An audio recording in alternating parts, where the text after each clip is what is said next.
Depuis les années 30, le régime nazi a détourné la science allemande vers des fins militaires.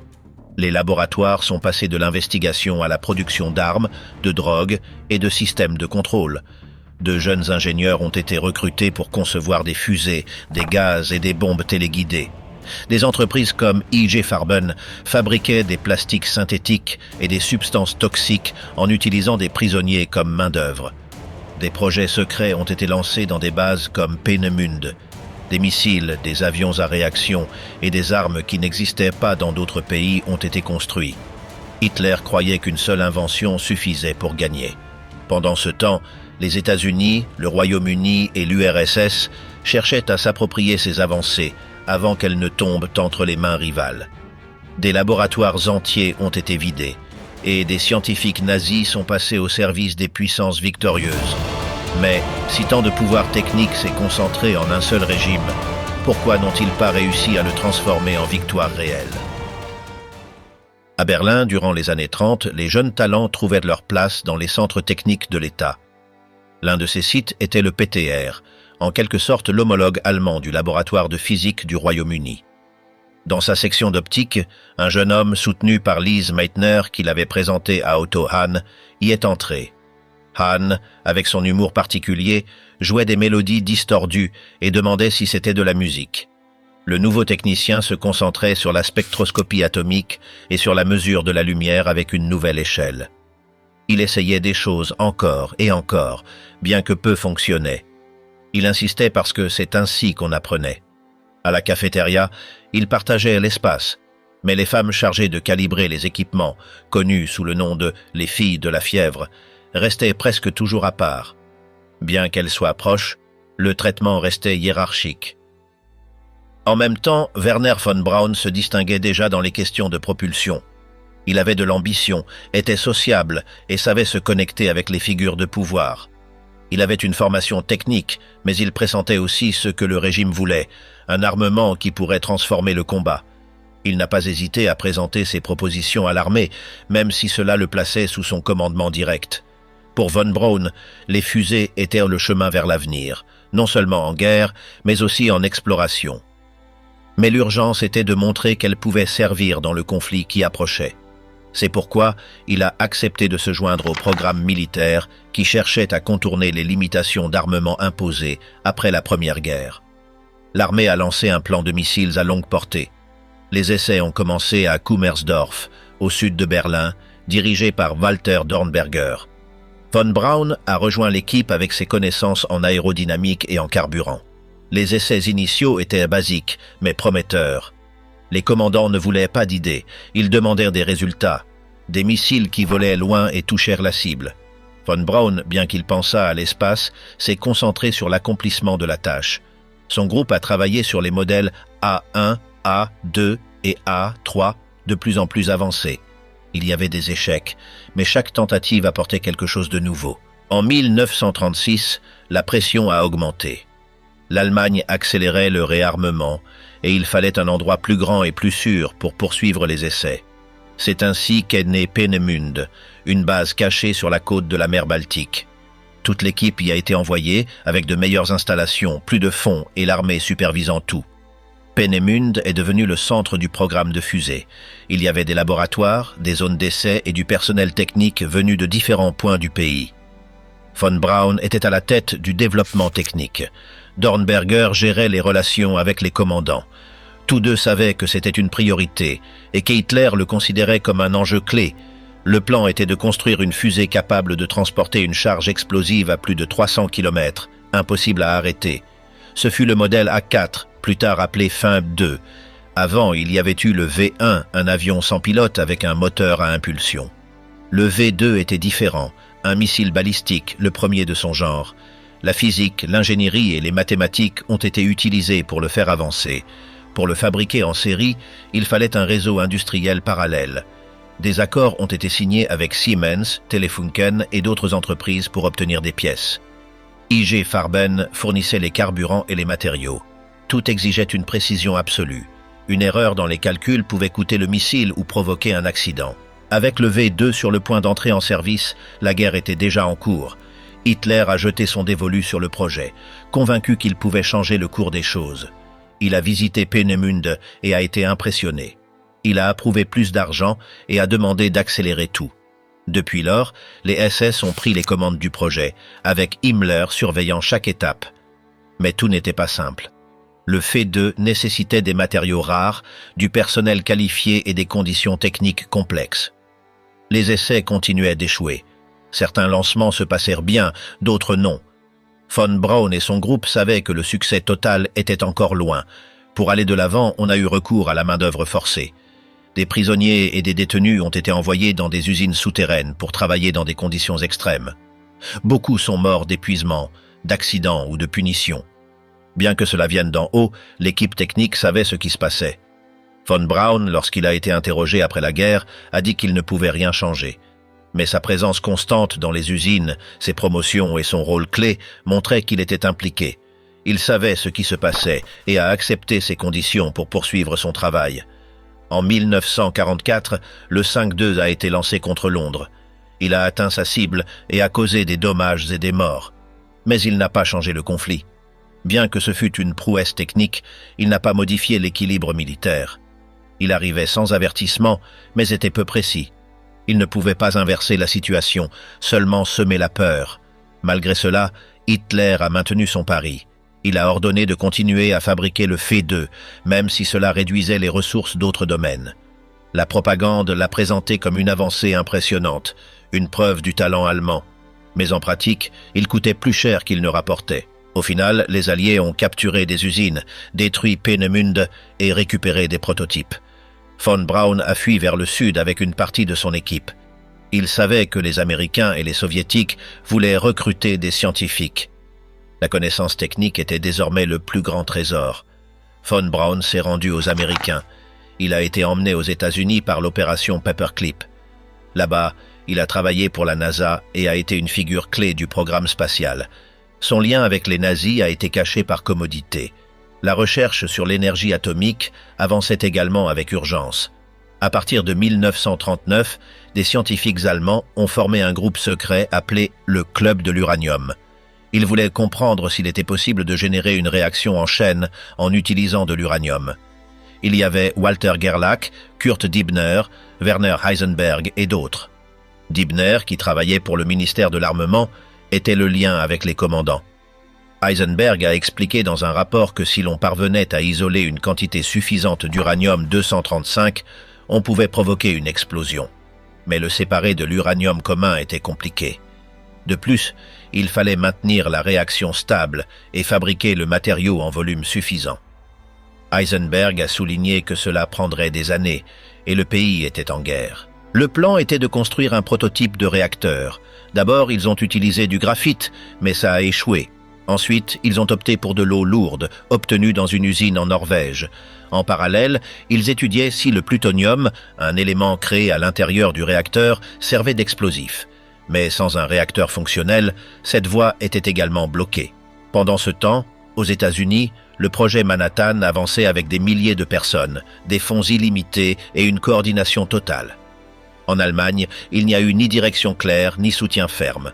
L'armée, voyant que le résultat n'arriverait pas bientôt, a cessé de le prioriser. Le projet est passé à un autre bureau et a perdu de l'importance. Les scientifiques continuaient à travailler avec moins de pression. Certains espéraient réussir à obtenir au moins un réacteur pour justifier leur travail. En 1945, les Alliés ont découvert un réacteur incomplet à Haigerloch. Mal protégé, sans résultat, il n'y avait pas de bombe. Les physiciens allemands ont été emmenés en Angleterre, où ils ont parlé entre eux sans savoir qu'ils étaient enregistrés. Ils ont appris pour Hiroshima et ont été choqués. Certains ont été soulagés, d'autres frustrés. Mais tous ont été d'accord. Avec plus de soutien, ils auraient peut-être réussi. À mesure que le régime s'affaiblissait, Hitler a promu l'idée d'armes miracles. Dès 1942, on parlait de nouvelles inventions qui pourraient inverser la situation. Le Hunk, en était une bombe volante qui bourdonnait en volant. Elle était plus simple à fabriquer que le V2, mais moins précise. Souvent, elle échouait ou était abattue avant d'impacter. Ils ont également conçu le canon V3, destiné à tirer à grande distance avec plusieurs charges le long du tube. Ils cherchaient à attaquer Londres depuis la France sans fusée. Des installations ont été construites, mais n'ont pas été utilisées. Elles ont été détruites avant d'entrer en service. Un autre projet visible fut l'avion à réaction Me-262, plus rapide que n'importe quel chasseur allié. Mais les problèmes techniques, les retards et la mauvaise utilisation tactique l'ont empêché de faire la différence. Des modèles étranges ont également été testés, comme le Hortenho 229, en forme d'aile et conçu pour échapper au radar. Il n'a pas dépassé le stade de prototype. En mer, les sous-marins de type 21 ont incorporé des améliorations électriques et une plus grande autonomie sous l'eau. Mais ils sont arrivés tard. Seuls quelques-uns sont entrés en combat. Les bombardements, les sabotages et le manque de pièces ont limité la production. Hitler insistait sur le fait qu'une invention changerait tout. On parlait de missiles intercontinentaux comme le A9-A10, capables d'atteindre les États-Unis. Mais ce n'était que des idées sur papier. Il y avait aussi des plans pour des avions suborbitaux et des armes basées sur le son, l'énergie ou l'électromagnétisme. Certaines avaient une base réelle, d'autres étaient de la fantaisie. Mais des ressources leur étaient quand même allouées, comme si elles étaient viables. Les ingénieurs travaillaient sous pression constante. L'ambiance technique est devenue désordonnée. Les retards étaient cachés, l'impossible était promis. Certains projets ont consommé d'énormes quantités de matériaux et de personnes. Des milliers de prisonniers ont été utilisés pour construire des usines dans des tunnels, comme à Dora Mittelbau. Les conditions étaient mortelles. Le régime vendait ses armes comme des preuves du génie allemand. Mais la réalité était différente. Beaucoup d'inventions n'ont pas dépassé le stade de maquette. La plupart n'ont pas été utilisées. La propagande cachait les échecs, exagérèrent les succès, inventait des avancées. Les Alliés, de leur côté, cherchèrent des informations.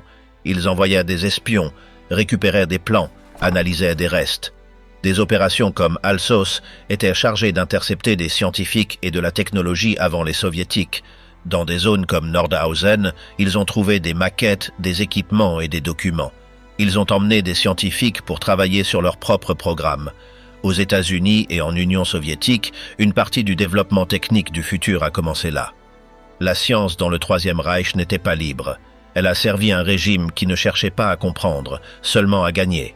Ce qui ne fonctionnait pas était écarté. Ce qui semblait utile était exploité jusqu'à la limite. La priorité n'était pas de découvrir, c'était d'obéir. La connaissance a été utilisée pour tuer, pour surveiller, pour détruire. Il n'y avait aucun intérêt à former de nouveaux esprits. On cherchait des techniciens obéissants. Les laboratoires sont devenus des usines d'armes. Les universités, des filtres idéologiques. Ce qui ne servait pas était éliminé. Ce qui servait était accéléré sans égard aux conséquences. Tel fut le pacte que le pouvoir fit avec la science. Dès le début du conflit, l'armée allemande a combiné la science appliquée, la mécanique moderne et la tactique militaire avec une grande précision. C'est ainsi qu'est née la tactique de l'avance éclair, qui consistait à se déplacer rapidement sur le terrain ennemi avant qu'il ne puisse répondre. Cette stratégie dépendait de chars rapides, d'avions coordonnés et d'une communication directe entre les unités mobiles. Les blindés allemands étaient le résultat d'années de travail secret, commencé après la Première Guerre. Bien que le traité de paix interdise leur fabrication, les ingénieurs allemands ont continué à les développer à l'étranger. Lorsque les nazis ont pris le pouvoir, ces modèles étaient prêts. Le Panzer III et le Panzer IV ont été essentiels dans les campagnes initiales. Ils étaient agiles, bien armés et résistants. Plus tard sont apparus les Tiger et Panther, plus lourds, mieux protégés et capables de détruire les ennemis de loin. Mais ces nouveaux chars nécessitaient également plus de carburant, des pièces de rechange spécifiques et des soldats bien entraînés. Malgré leur puissance, ils ne pouvaient pas être construits en nombre suffisant pour couvrir les pertes. Sur le front oriental, les soviétiques ont utilisé le T-34, rapide, fort et facile à fabriquer. L'Allemagne a répondu en augmentant le poids et la complexité de ses chars. Cela a compliqué la logistique. Il fallait des ponts renforcés, des remorques spéciales et des moteurs puissants. L'artillerie était également fondamentale. Des canons, des obusiers et des pièces anti-chars ont été utilisés sur tout le front. L'une des plus efficaces fut le canon de 88 mm. Bien qu'il ait été conçu contre les avions, il s'est avéré létal contre les chars. Il a été essentiel en Afrique du Nord et en Russie par sa capacité à percer les blindages. Le régime n'a pas seulement misé sur les armes conventionnelles, il a également promu des projets plus extrêmes.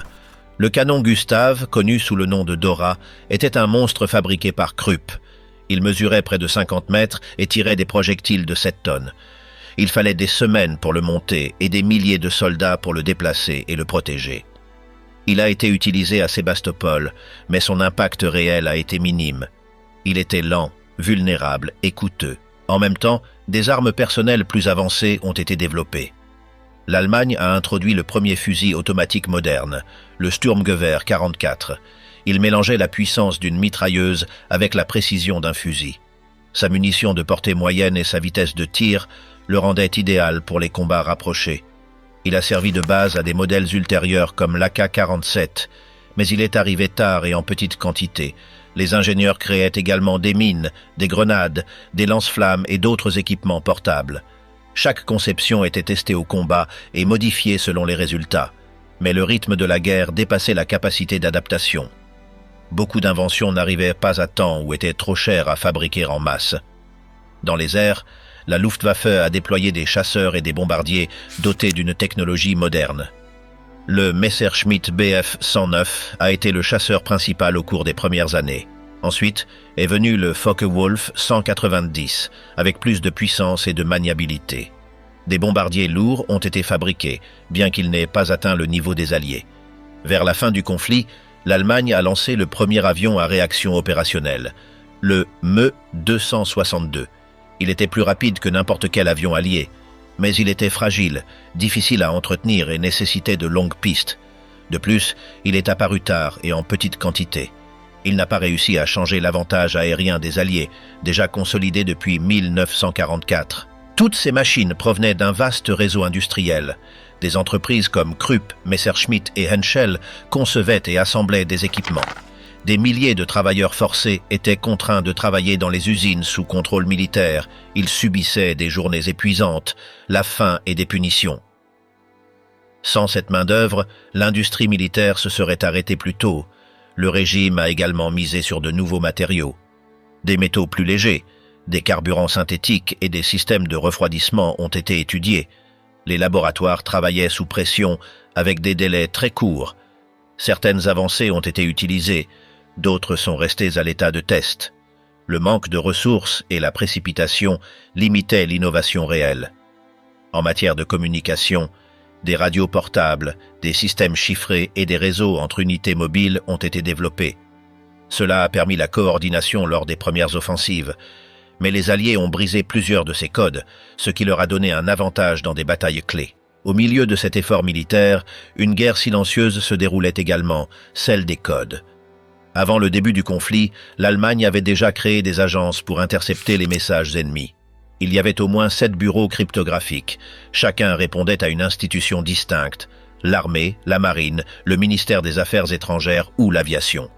Cette séparation a entraîné de la concurrence, une duplication du travail et un manque de coordination. L'unité navale la plus efficace était connue sous le nom de B-Dienst. Dès les années 20, elle collectait des informations sur les Britanniques. Pendant la guerre, elle a réussi à déchiffrer des messages sur les convois dans l'Atlantique. Grâce à cela, les sous-marins allemands attaquaient avec précision. Mais dans d'autres domaines, le système était chaotique. Chaque branche avait ses propres méthodes et ne partageait pas les découvertes. L'aviation avait sa propre équipe et coopérait rarement.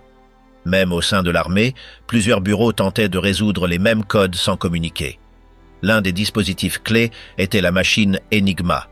Bien qu'elle ait été utilisée par l'Allemagne pour protéger ses messages, ils ont également tenté d'utiliser sa logique pour casser les codes ennemis. Enigma fonctionnait avec des rotors qui changeaient chaque lettre en appuyant sur une touche. Elle générait des millions de combinaisons. Si la configuration était connue, le texte pouvait être déchiffré. Le problème était que les Britanniques utilisaient des variantes différentes, plus difficiles à prédire. Pourtant, les Allemands ont réussi à intercepter plusieurs messages soviétiques au début de l'invasion. Ils ont même capturé des équipements russes. Mais les Soviétiques ont amélioré leur système et l'Allemagne n'a pas pu suivre le rythme. Ils n'ont jamais réussi à casser les codes diplomatiques des États-Unis, ce qui les a désavantagés. En 1941, le B-Dienst a réussi à casser un système britannique utilisé pour coordonner les routes des navires. Grâce à cela, les sous-marins allemands ont coulé des centaines de navires.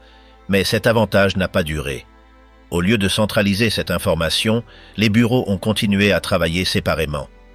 Pendant ce temps, les Britanniques avançaient depuis Bletchley Park.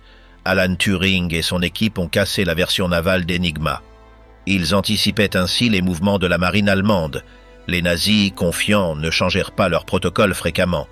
Ils pensaient qu'Enigma était invulnérable. Cet excès de confiance a aidé les Alliés. Sur Terre, l'armée allemande utilisait des camions avec des antennes pour suivre les troupes alliées. Ils captaient les signaux et essayaient de les déchiffrer sur le champ. Parfois ça fonctionnait, d'autres fois non. Les Alliés changeaient fréquemment de fréquence et utilisaient l'anglais chiffré, ce qui compliquait la tâche. La formation du personnel était aussi un problème. Beaucoup d'opérateurs étaient formés rapidement, sans ligne directrice commune. Chaque institution donnait son cours.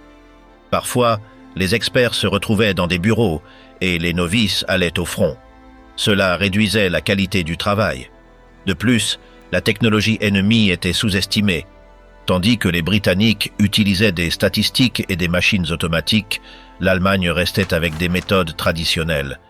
Même s'ils avaient du bon personnel, le manque d'innovation technique les freinait. Lorsque les bombardements massifs sont arrivés, les décrypteurs allemands n'ont pas pu prévoir les attaques. Les villes sont restées sans défense. Il manquait une structure centrale, des investissements et une vision. Contrairement aux Alliés, l'Allemagne n'a pas réussi à transformer l'intelligence en supériorité tactique. Leur propre message était lu sans qu'ils le sachent. Au cours des derniers mois de la guerre, alors que les troupes alliées prenaient des villes, une autre opération a commencé. Capturer des scientifiques, des plans et de la technologie avant que les soviétiques ne le fassent. Les États-Unis, le Royaume-Uni et l'URSS savaient que la valeur du Reich n'était pas seulement dans ses usines, mais aussi dans ses inventeurs et ses archives. Les Nord-Américains ont lancé l'opération Paperclip. Des officiers scientifiques avançaient derrière le front, inspectaient des bâtiments, interrogeaient des techniciens et vidaient des laboratoires. Ils cherchaient tout ce qui était utile, des données nucléaires aux conceptions de fusées. Le Royaume-Uni a fait de même. Ils avaient des listes de noms, d'entreprises et d'universités. Lorsqu'une ville tombait, des techniciens britanniques l'inspectaient. Certains scientifiques préféraient se livrer à eux plutôt qu'aux soviétiques. L'URSS a également agi. Lorsqu'ils ont pris Berlin, ils ont envoyé des unités spéciales chercher des équipements et du personnel. Ils démantelaient des usines et emportaient des machines par train vers l'Est.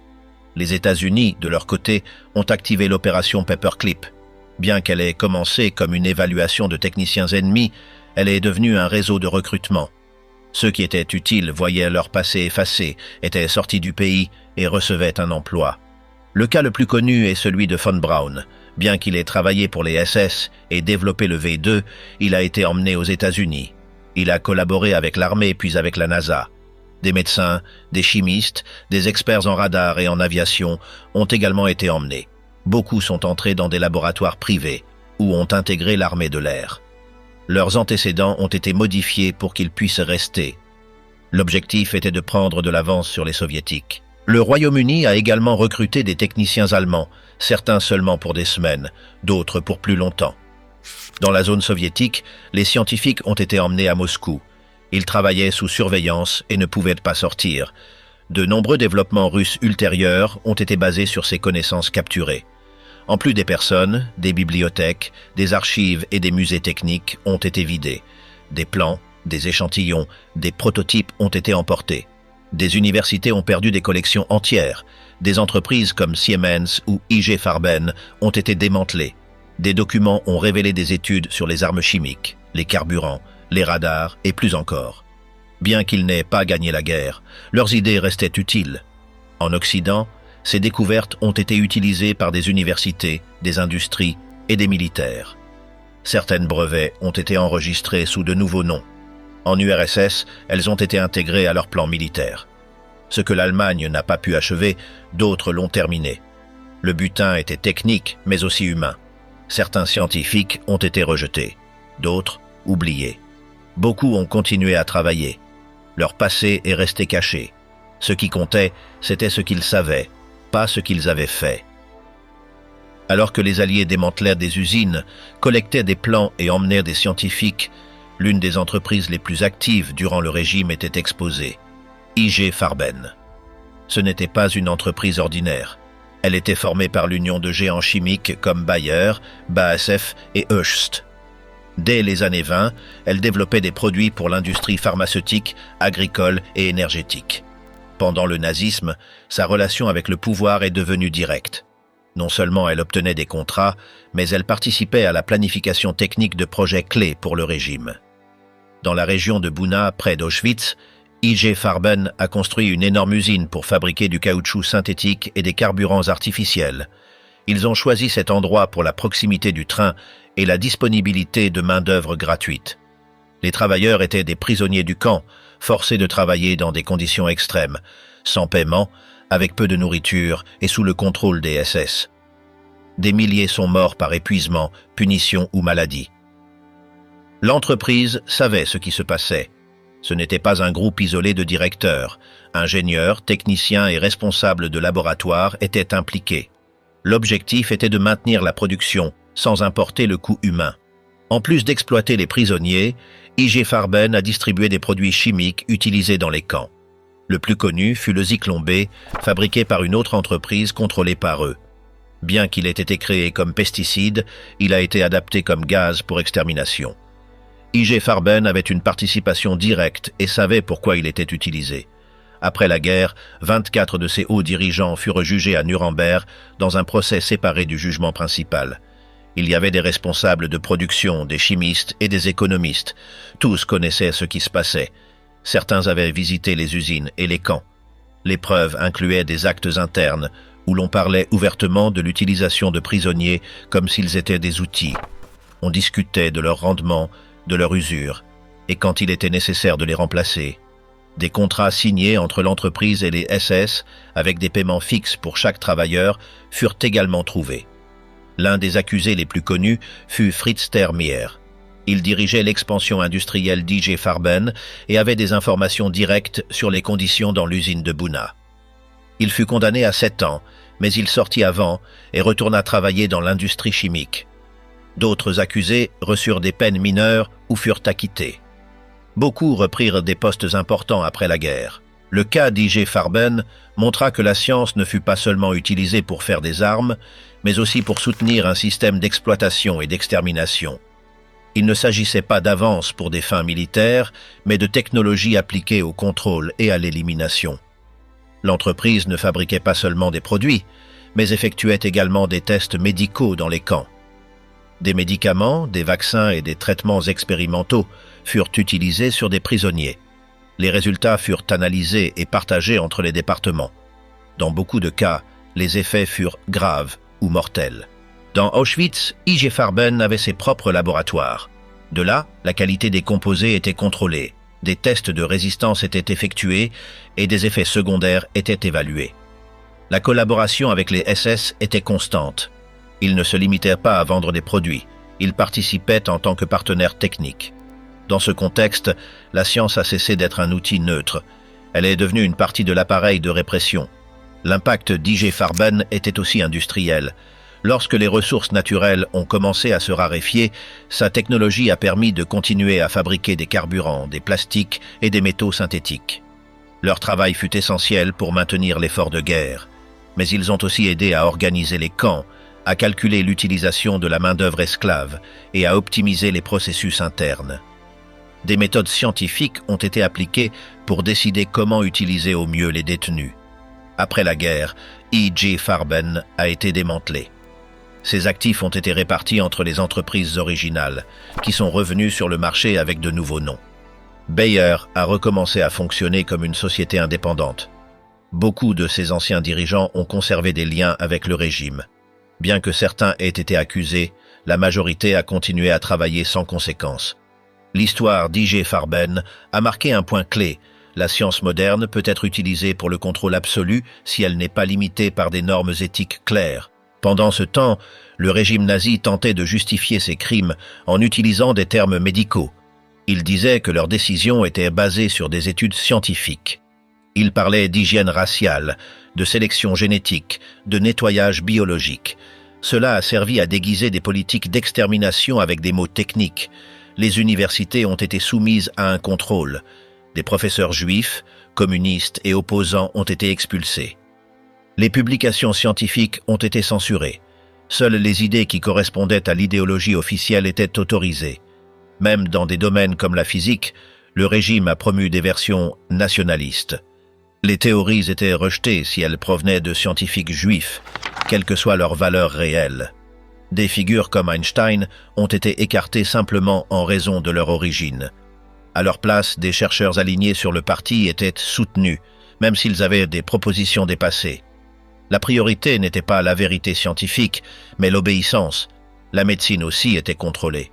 Il a été ordonné aux médecins de chercher des moyens d'éliminer ceux qui étaient considérés comme inutiles, malades mentaux, personnes handicapées, prisonniers atteints de maladies héréditaires. Des méthodes de stérilisation forcée, d'euthanasie et d'expériences médicales ont été appliquées, tout cela sous l'idée de protéger la santé de l'État. La valeur d'un chercheur ne dépendait pas de ses connaissances, mais de son utilité. Hitler méprisait les universitaires qui parlaient de théories sans application. Il ne faisait confiance qu'aux ingénieurs, techniciens ou médecins qui construisaient des choses concrètes ou aidaient à ses plans. C'est pourquoi il soutenait ceux qui fabriquaient des armes, des trains ou des usines, et non ceux qui écrivaient des livres ou concevaient des formules. Cette vision a marqué toute la politique scientifique du régime. Beaucoup de scientifiques ont fui l'Allemagne avant qu'il ne soit trop tard. D'autres ont été forcés de travailler pour l'État. Certains se sont adaptés par peur, d'autres par conviction. Les laboratoires ont cessé d'être des centres de recherche libres. Ils sont devenus une partie de l'effort militaire. La science est devenue un outil de plus du système, non un espace de découverte. Ce qui ne pouvait pas être utilisé pour dominer, surveiller ou éliminer n'avait aucune valeur. Le cas d'I.G. Farben et le contrôle total sur la science montrent comment le savoir peut être manipulé. Il ne suffit pas d'avoir des laboratoires ou des études. L'important est comment ils sont utilisés, à qui ils répondent et ce qui est fait des résultats. Sous le nazisme, le savoir a été séparé de la vérité. Il est devenu pure obéissance, et quand cela arrive, la science cesse de protéger des vies et commence à les détruire. Quand la défaite semblait inévitable, le régime a misé sur des idées hors de toute limite technique. Il croyait qu'une seule nouvelle arme suffirait à freiner l'avancée ennemie. Des propositions ont commencé à apparaître, basées non pas sur des calculs réels, mais sur des attentes infondées. Beaucoup de ces projets n'ont pas dépassé le stade du papier ou ont à peine atteint celui de la maquette. L'un des plus connus fut le Landkreuzer P-100. C'était un projet de char colossal de plus de 1000 tonnes, avec plusieurs tourelles et la capacité de détruire des fortifications entières. Sa taille le rendait impossible à déplacer par route ou pont. Il ne pouvait ni tourner rapidement, ni se cacher. Malgré cela, le projet a reçu un soutien initial et des plans complets ont été développés. Aucun prototype n'a jamais été fabriqué. L'idée a été écartée par manque de ressources et par son inutilité tactique.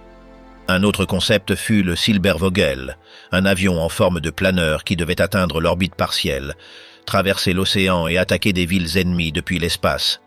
La conception incluait une piste de lancement spéciale et un bouclier thermique pour résister à la rentrée. Bien que des calculs théoriques aient été faits, il n'y avait pas de technologie suffisante pour y parvenir. Le moteur proposé n'existait pas encore et la précision du système était très faible. Il a été archivé avant de passer en production. On a également parlé d'une arme solaire. Certains ingénieurs ont imaginé un miroir géant placé dans une station spatiale, capable de concentrer la lumière solaire pour brûler des zones de la planète. C'était une idée inspirée de schémas antérieurs, mais techniquement irréalisable. Il n'y avait aucun moyen de lancer des structures aussi grandes dans l'espace, ni de les contrôler avec précision. Aucun composant réel n'a jamais été conçu. Il ne restait que des dessins et des présentations visant à impressionner le commandement. Un autre exemple fut le canon à vent. C'était un tube géant qui utilisait des explosions pour générer une onde de pression capable d'endommager des cibles à distance. Des essais limités ont été réalisés, mais le résultat fut faible. L'onde n'avait pas assez de force ni de portée. La construction de l'arme occupait beaucoup d'espace et sa maintenance était coûteuse. Elle fut abandonnée après les premiers essais. L'arme sonique fut une autre tentative. On prétendait qu'un système de haut-parleurs de haute puissance pourrait provoquer désorientation, nausée ou perte de conscience. Des essais ont été menés sur des animaux et des soldats prisonniers. Les résultats n'étaient pas concluants. L'énergie nécessaire pour causer des effets réels était très élevée. Le système était difficile à déplacer et vulnérable aux bombardements. Il n'a jamais atteint le front. En parallèle, des idées comme le sous-marin géant d'attaque, la torpille habitée à longue portée ou les mines intelligentes avec capteurs acoustiques ont été présentées. Certains sont passés à la phase de prototype, mais n'ont pas démontré d'efficacité.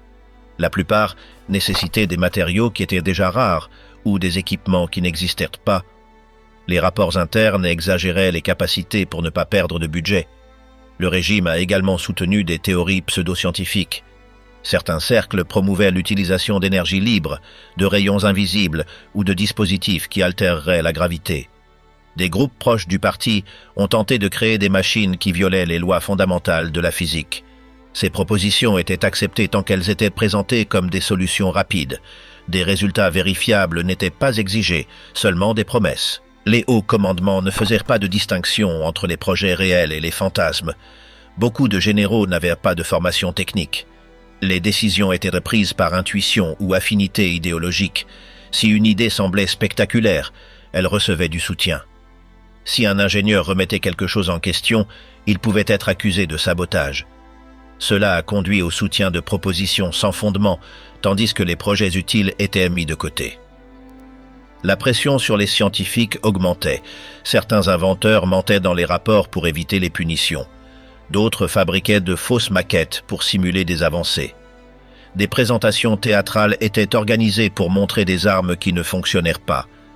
Tout était approuvé sans preuve réelle. Le temps et les ressources étaient gaspillés. Des tunnels, des plateformes et des laboratoires entiers étaient construits pour des idées sans application pratique.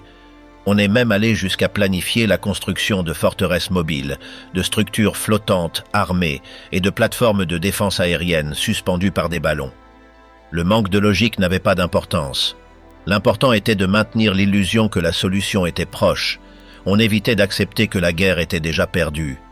Les armes conventionnelles continuaient de se détériorer.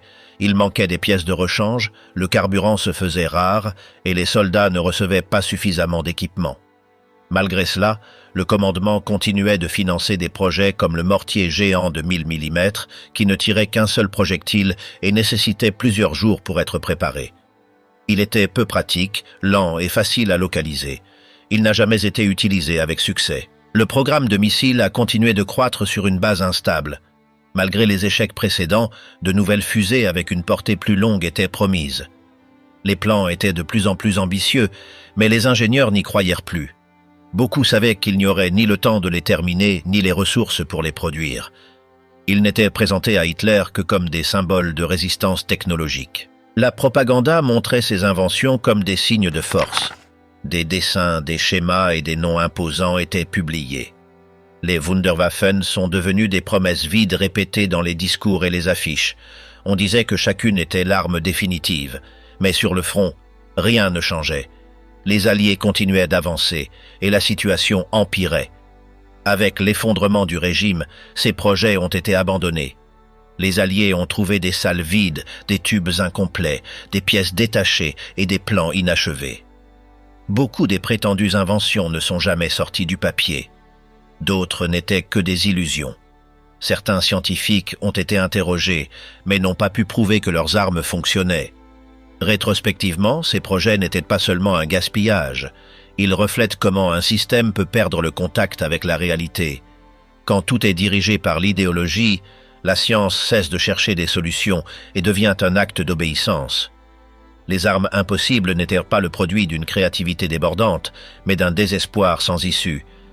Les nazis croyaient qu'une invention résoudrait tout, qu'il suffisait de trouver la pièce manquante pour inverser le désastre. Mais la guerre ne se gagnait pas avec des dessins. Elle se gagnait avec la logistique, la stratégie et l'adaptation. Et c'est précisément ce que le régime avait perdu. Comment se fait-il qu'avec tant de ressources, tant de cerveaux et tant de projets, rien de tout cela n'ait changé la fin? Parce qu'ils ne cherchaient plus à comprendre le monde, seulement à lui imposer leur volonté. Et contre cela, aucun plan n'a fonctionné.